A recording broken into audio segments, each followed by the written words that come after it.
An 82-year-old man walks into the Carmel Grande Hotel wearing scuffed cowboy boots and a faded denim jacket. His face is weathered like old leather. His hands are rough and calloused. The front desk manager takes one look at him and her expression turns ice cold. "Sir, you need to leave," she says without even asking his name. "This hotel isn't for people like you." But it gets worse. When the old man reaches into his jacket pocket, the manager's eyes go wide with panic. She hits a button under the desk. Within seconds, 2 security guards appear. "We have a potential theft situation," she announces loudly. "This man is acting suspicious." Other guests in the lobby stop and stare. A well-dressed couple quickly moves away. A family shields their children. Everyone assumes the worst about this elderly cowboy. What they don't realize is that this weathered man in the worn boots is Clint Eastwood, Hollywood legend, Academy Award-winning director, the man who made Dirty Harry and Unforgiven, and he owns this entire hotel. But instead of revealing his identity and watching them panic, Clint makes a choice that shocks everyone. He decides to stay silent. He wants to see exactly how deep this poison goes. Because what he's about to uncover isn't just about rude employees judging a man by his boots. This is about a systematic scheme that's been destroying lives and stealing money for nearly 2 years. A conspiracy that goes straight to the top of his own management team. Keep watching to find out what happens when one of Hollywood's toughest icons decides enough is enough. What Clint Eastwood does next will restore your faith in standing up for what's right. And before we continue, do me a favor. Hit that like button and subscribe so you don't miss what happens next. Also, drop a comment and tell me where you're watching this from. I love hearing from you. Now let's get back to the story, because what comes next will blow your mind.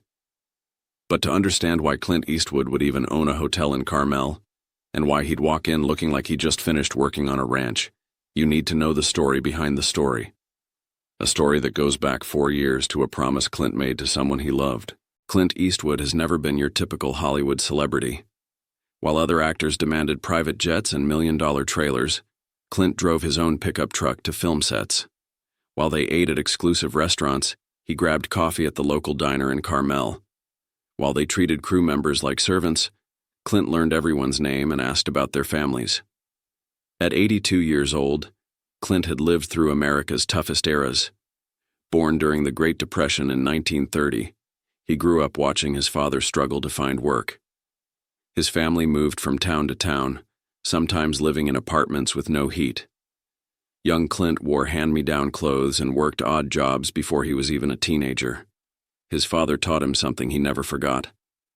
"Son, you measure a man by how he treats people who can't do a damn thing for him," his father had said during one of those hard years. "Rich or poor, everybody deserves respect.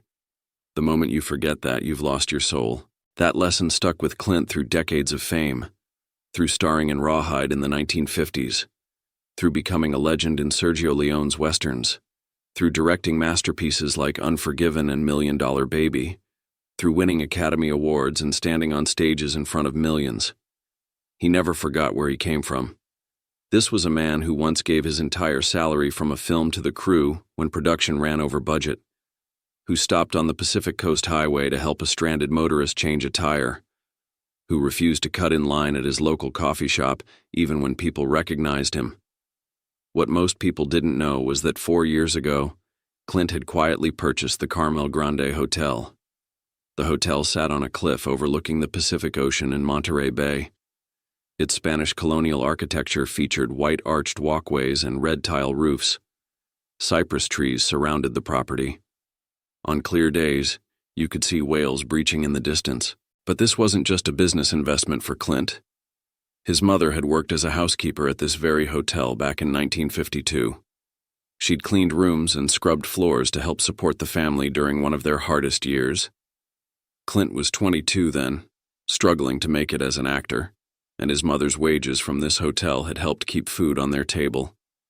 When he heard the hotel was failing and about to be demolished, Clint couldn't let it die. He poured $3 million of his own money into buying and restoring it. He hired a management team led by a man named Richard Caldwell to handle daily operations. He attended quarterly board meetings and reviewed financial reports with his assistant. But he'd never actually walked through those doors as just another guest. He'd always been recognized, always been called Mr. Eastwood, always received treatment that came with being both the owner and a Hollywood icon. Until now. But one spring afternoon, as Clint sat in his ranch house in Carmel Valley reviewing guest satisfaction reports, something stopped him cold. Multiple complaints from different guests, all saying the same thing. They'd been made to feel unwelcome, judged by their appearance, treated like they didn't belong. One review haunted him. "I brought my elderly father here for his 80th birthday. He was dressed in his Sunday best, but it wasn't expensive enough for them. They made him feel like dirt. Shame on this place." It reminded Clint of something from his own past. Back in 1954, when he'd just arrived in Hollywood, he walked into a fancy restaurant wearing his only suit. It was clean, but cheap. The maitre d' had looked at him like he was trash. "Perhaps you'd be more comfortable at the diner down the street," the man had said with a sneer. That humiliation had burned in Clint's chest for decades. He'd promised himself he'd never let any business he controlled treat people that way. But what if his own hotel was doing exactly that? What if the place built with his mother's memory was now destroying other people's dignity? There was only one way to find out. Clint decided he needed to walk through those doors as nobody special. Not as Clint Eastwood movie star. Not as the owner. As someone who could be easily dismissed and judged. He'd used similar tactics as a director for years, showing up to film sets unannounced to see how people really behaved when they thought no one important was watching. You learn the truth about people, Clint knew, when they think you don't matter. The next morning, he pulled clothes from the back of his closet, his oldest pair of Levi's jeans, faded almost white at the knees, a dark stain on the left thigh from changing oil in his son's truck. These were the jeans he wore for ranch work, for real life. A gray flannel shirt he'd owned since the 1990s, worn thin at the elbows, missing the second button. The kind of shirt a working man wears until it falls apart. His old Stetson cowboy hat, sweat-stained around the band, shaped by 20 years of California sun and ocean wind. He'd bought this hat in Texas in 1985 while scouting locations for a Western that never got made. Finally, his scuffed brown leather boots. The toes were dusty, the heels worn down on one side. Honest boots that had walked thousands of miles. He looked at himself in the mirror. Without the Hollywood polish, without the designer clothes, he looked like any retired rancher. Like somebody's grandfather. Like a man who'd worked hard his whole life and had the weathered face to prove it.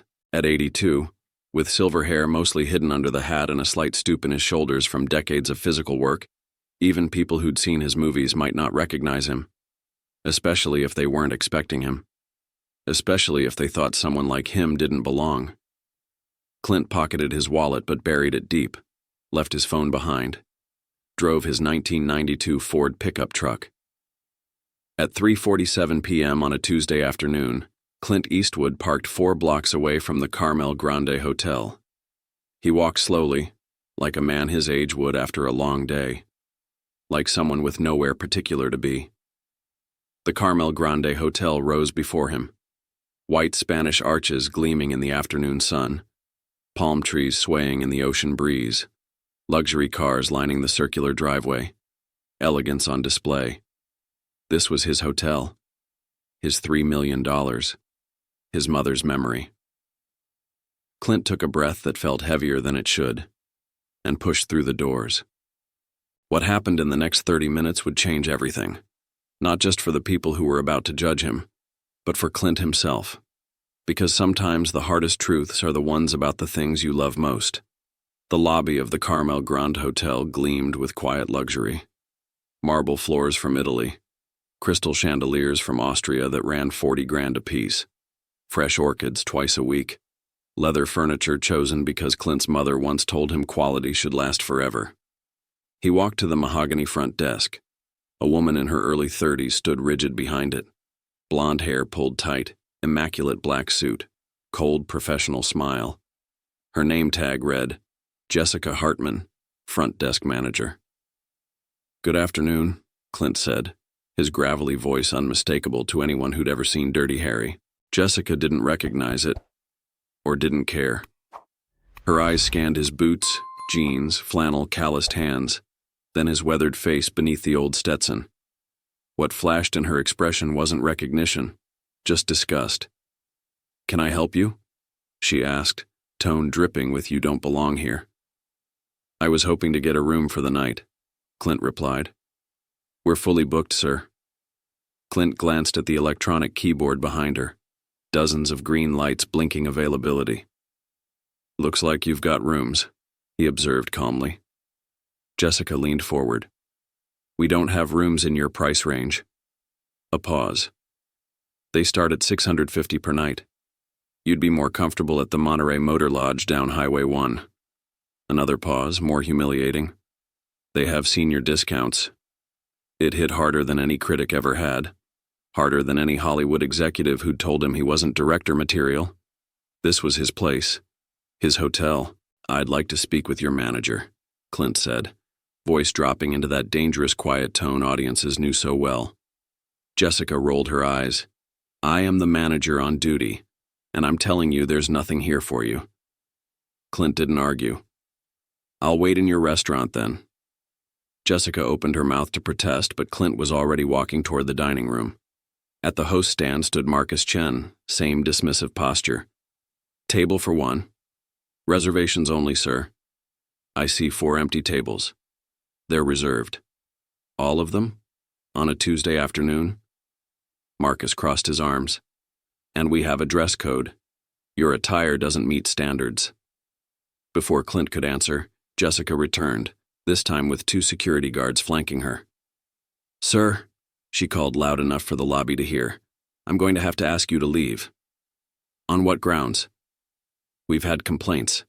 You've been loitering, making guests uncomfortable." "Complaints from who?" A guard stepped forward.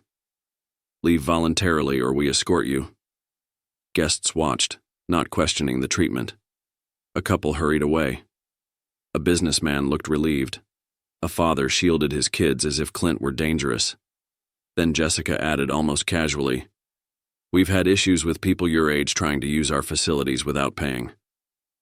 The ageism hung heavy in the air. Something cold settled inside Clint.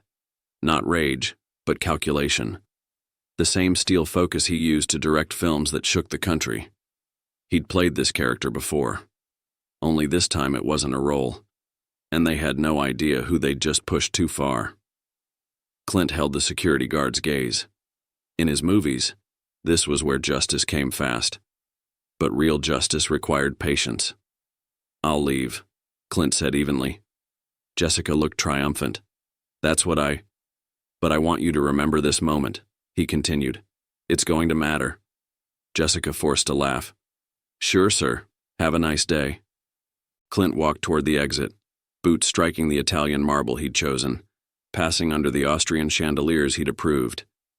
His hotel. His humiliation. Outside, the Pacific breeze hit him. "Sir, excuse me?" a voice called. Clint turned. A woman in her late 40s stood there in a housekeeping uniform. Tired eyes, work-worn hands. Her tag read, "Elena Rodriguez, housekeeping." "I'm so sorry for how they treated you," she said softly. "You work here?" Clint asked. 12 years. It wasn't always like this. When Mr. Eastwood first bought this place, we treated everyone with respect." Clint's pulse quickened. "When did it change?" Elena lowered her voice. "About 18 months ago. After Richard Caldwell brought in his team, Jessica, Marcus, Foster. They started telling us to assess people, decide who belongs." She hesitated. "They call it maintaining standards. But it's cruel. Clothing, car, age. If you don't look wealthy, they find excuses to turn you away." Her voice cracked. "My brother came to visit last month, mechanic, hardworking, wanted lunch here. They humiliated him. He left crying." She wiped her eyes. "I complained. Almost got fired. I have 2 kids in college. I can't lose this job." Clint made a choice. Elena, I need your help, but first. He showed her his license. Her eyes widened. Oh my God, you're the owner. And nobody else can know. Not yet. For the next 6 days, Elena became his eyes and ears. She passed him internal emails from Jessica titled Guest Appearance Protocol and training sheets instructing staff to judge guests by clothing brands and vehicle type. There were bonus quotas for turning away undesirable walk-ins. Then came the real rot. Financial records. Caldwell and his managers had been inflating vendor invoices, creating fake maintenance fees, and pocketing the difference. Over $400,000 stolen.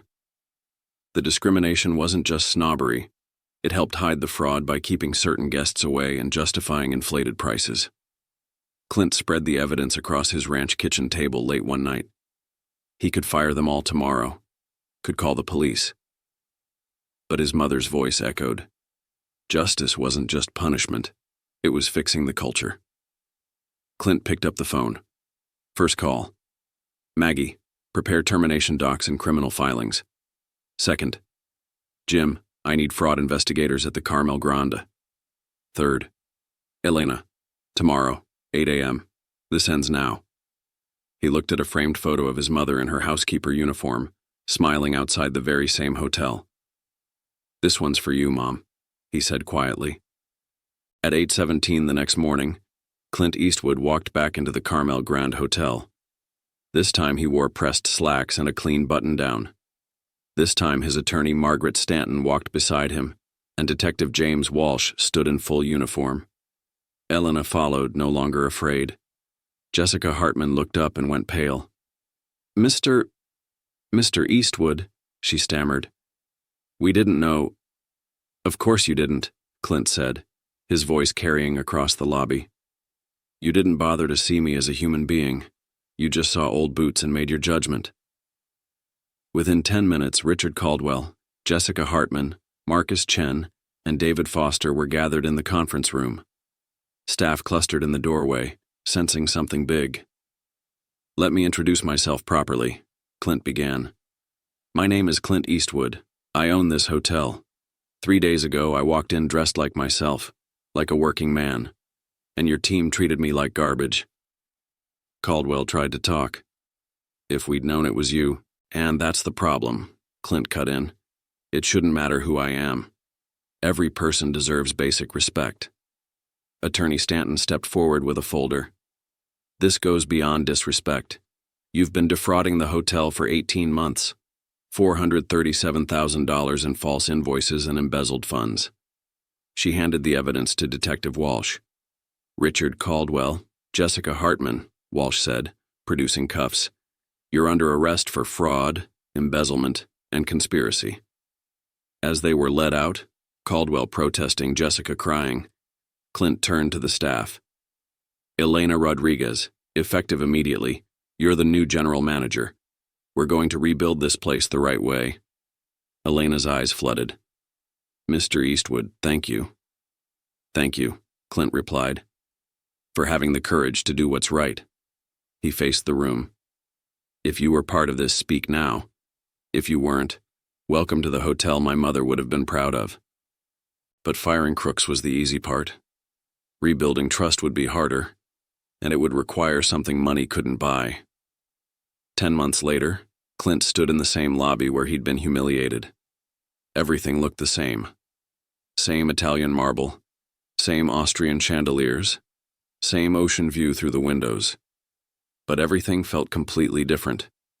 Elena approached with a tablet showing guest satisfaction scores. 96% approval rating, highest in the region. And look at this review. My father is 84 and uses a walker. The staff treated him like royalty. This is what hospitality should be. Clint watched as a family in modest clothing entered the lobby. The father wore a flannel shirt similar to the one Clint had worn. The mother carried a worn purse. Their teenage daughter looked nervous about being in such a fancy place. A young desk clerk named Sarah, newly hired under Elena's leadership, immediately greeted them with genuine warmth. Welcome to Carmel Grande. Let me help you get checked in. And just so you know, we have a special this week on Ocean View rooms if you're interested. No judgment, no assessment of their clothes, just human kindness. Clint felt something settle in his chest. Peace, maybe. Or justice finally served. You know, Clint said to Elena, I've played a lot of roles, heroes and villains, cowboys and cops. But here's what I've learned in 82 years. The measure of a person isn't what they have or how they look. It's how they treat someone who can't do anything for them. Elena smiled. My mother used to say that kindness costs nothing but means everything. Smart woman, Clint said. The Carmel Grande Hotel wasn't just a building anymore. It was proof that one person standing up could change everything. That dignity mattered more than money. That respect was a right, not a privilege. And Clint Eastwood, the old cowboy they'd tried to throw out, had made damn sure everyone would remember that. Because at the end of the day, character is what lasts. Kindness is what matters. And treating people with basic human dignity never goes out of style. Before you go, do me one more favor. If this story moved you, hit that subscribe button. Drop a comment telling me what you thought and where you're watching from. Your support means everything. And remember, in a world that often judges by appearances, be the person who sees the human being first. Be the change. Stand up for what's right. That's what heroes do. And that's what we all can do. Thanks for watching.